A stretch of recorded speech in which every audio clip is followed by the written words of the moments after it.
Hello friends, welcome to Mechanical Engineering online classes. Today's lecture will be delivered by Miss Shravanti Sriramoju. In this lecture video, we will learn the torque analysis of flat collar pivot bearing with single collar. So there is only one collar.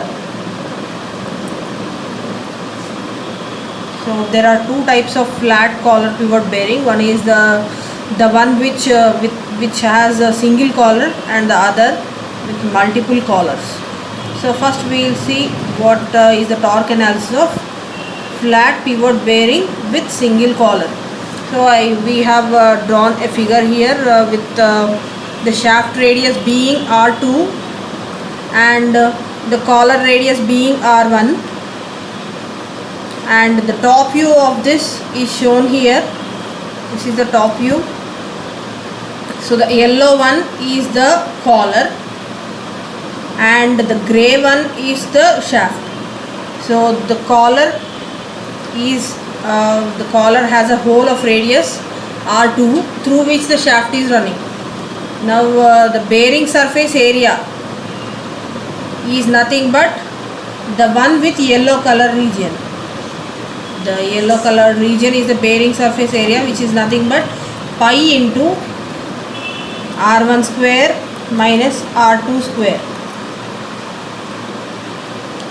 So the bearing pressure will be, the pressure on the bearing will be P,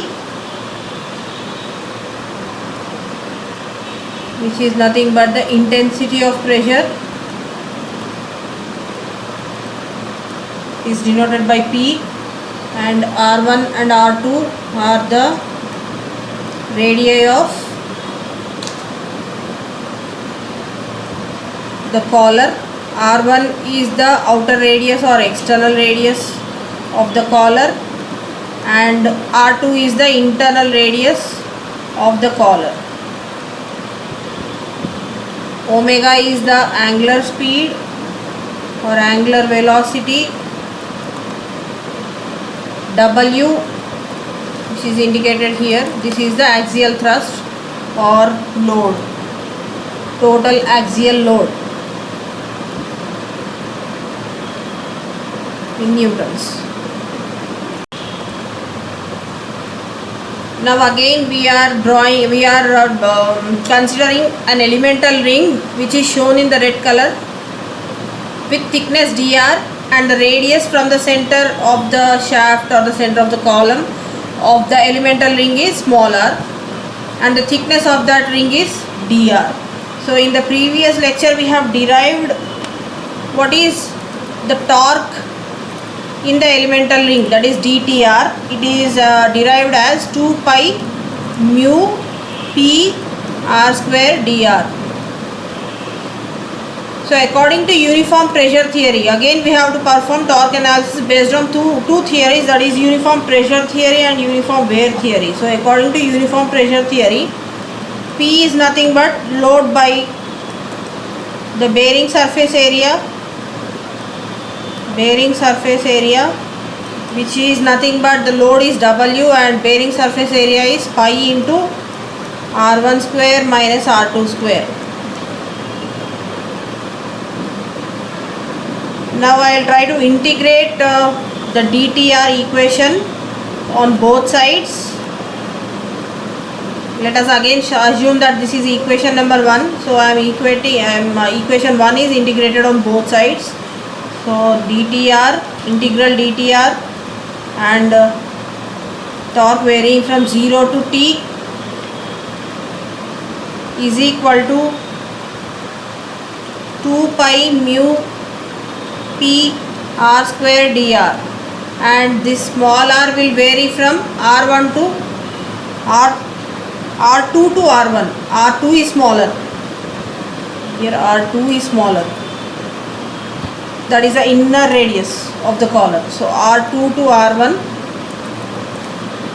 So if I integrate this, taking the constants out, it is uniform pressure theory, so pressure will be constant. So P also comes out of the integral r square dr r2 to r1 2 pi mu p r cube by 3 from r2 to r1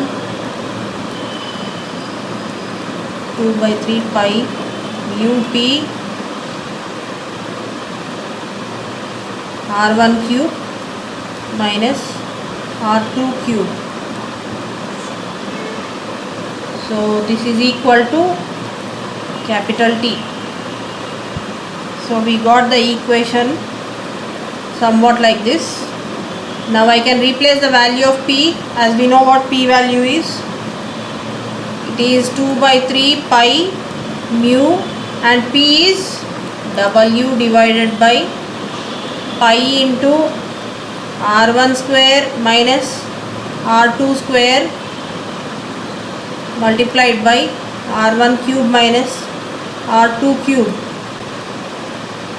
I can cancel out pi, so I will be left out with 2 by 3 mu W R1 cube minus R2 cube divided by R1 square minus R2 square. This is the equation of torque considering uniform pressure theory. Now we shall derive the torque T using uniform wear theory. As we already know that according to uniform wear theory, P into R is equal to constant. So P is equal to C by R, where C is a constant, and pressure on the load which is carried by the elemental ring dW in terms of pressure is P into 2 pi r dr. This we have already seen in the previous lecture, P into 2 pi r dr. So if I replace P value with the C by R, then it will be C by R 2 pi r dr.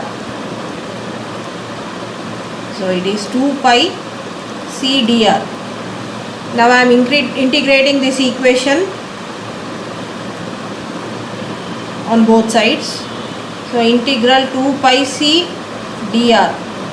So in the previous type of bearing where we did not had a collar, R was varying from 0 to capital R. Small r was varying from 0 to capital R. But here R will vary from R2 to R1. So when I integrate this, I get somewhat like this: 2 pi C into R1 minus R2, which is nothing but W. So from this I will calculate what is C value. So C is equal to W divided by 2 pi into R1 minus R2. Now what is the DTR in terms of C? By again assuming equation 1, if I put P into R is equal to C, then it will be, I am rewriting equation 1, DTR is equal to 2 pi mu P R square dr, 2 pi mu PR R dr.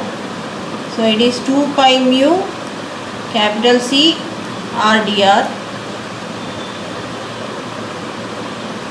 This is the DTR equation.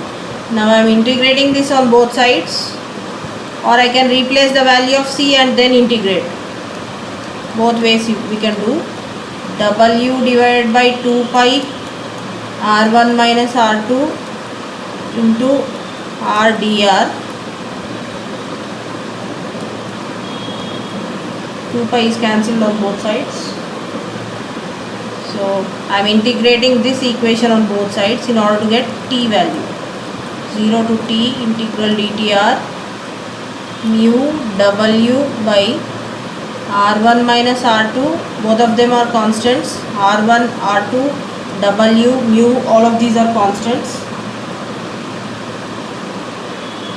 Integral R dr. varying from R2 to R1. So here we get mu W by R1 minus R2 R square by 2, R2 to R1.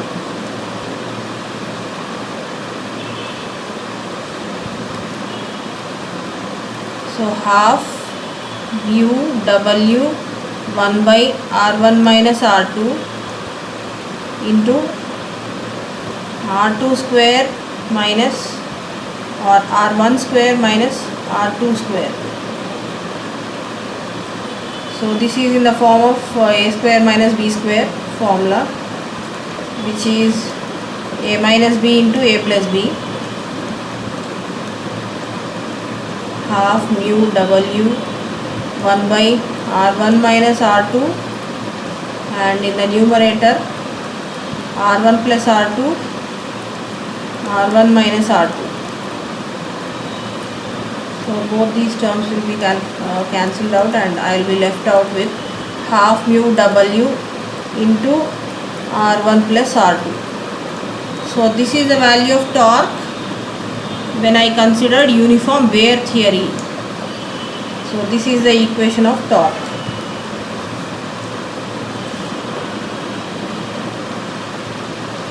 This is the equation of torque for a flat pivot collar bearing with single collar using uniform wear theory.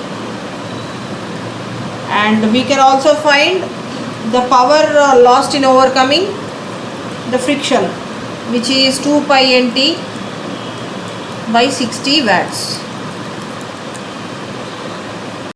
So coming to the flat pivot collar bearing with multiple collars, here as shown in the figure, we have multiple collars, multiple in the sense more than one. Here we have 3 collars, the ones drawn in yellow color.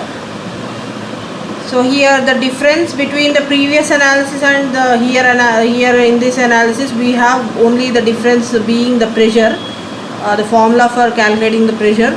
Here the pressure will be calculated as load divided by number of collars into bearing surface area.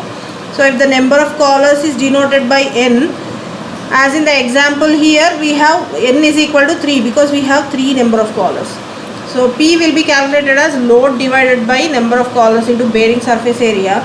So if load is capital W and bearing surface area, we know that it is pi into R1 square minus R2 square multiplied by n, the number of collars. So this is the only difference, and we again, if we perform torque analysis, then T value will be same as that of the previous formula which we have obtained for flat pivot collar bearing with single collar. So it is 2 by 3 mu W into R1 cube minus R2 cube divided by R1 square minus R2 square according to uniform pressure theory. This is according to uniform pressure theory, and according to uniform wear theory, you will again get the same formula, half mu W into R1 plus R2. So this is according to uniform wear theory. So it means that the number of collars used will affect only the intensity of pressure. Only P will vary, but the torque required to overcome the friction is independent of number of collars that are used, because the formula is unchanged.